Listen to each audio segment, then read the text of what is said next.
మహాగణాధిపతయే నమః. తులారాశి వారికి గ్రహాలు అనుకూలంగా లేవు.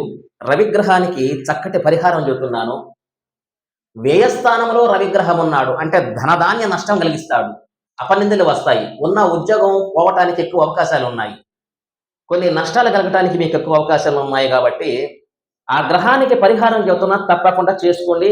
మీకు తప్పకుండా విజయం చేకూరుతుంది. అందులో సందేహం లేదు. రవిగ్రహానికి ఆవు పాలు పావు లీటర్ తీసుకొని గోధుమ రవ్వ 100 గ్రాములు కానీ 200 గ్రాములు కానీ అందులో వేసి చక్కెర కూడా వేసి పాయసముగా గోధుమ రవ్వతో పాయసం చేసి సూర్యగ్రహానికి నైవేద్యం పెట్టండి.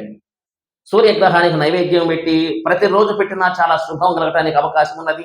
లేదు ఆదివారం అయినా కానీ కంపల్సరిగా పెట్టండి. సూర్యగ్రహానికి నైవేద్యం పెట్టి మంత్రం చదువుకోబల్లె.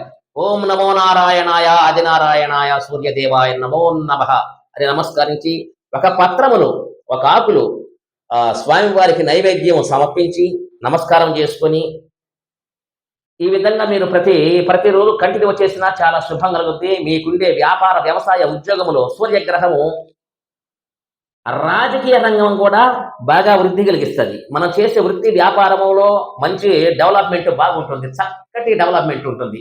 అందుకని సూర్యగ్రహానికి పరిహారం చేసుకోండి.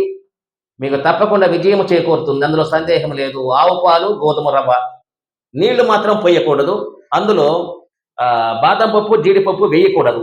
అవేం వేయకుండా చేయండి. మీకు తప్పకుండా శుభం కలగడానికి అవకాశం ఉన్నది. సూర్యగ్రహ అనుగ్రహం వల్ల మీకు లక్షాధికారులు అవుతారు. అందులో సందేహం లేదు.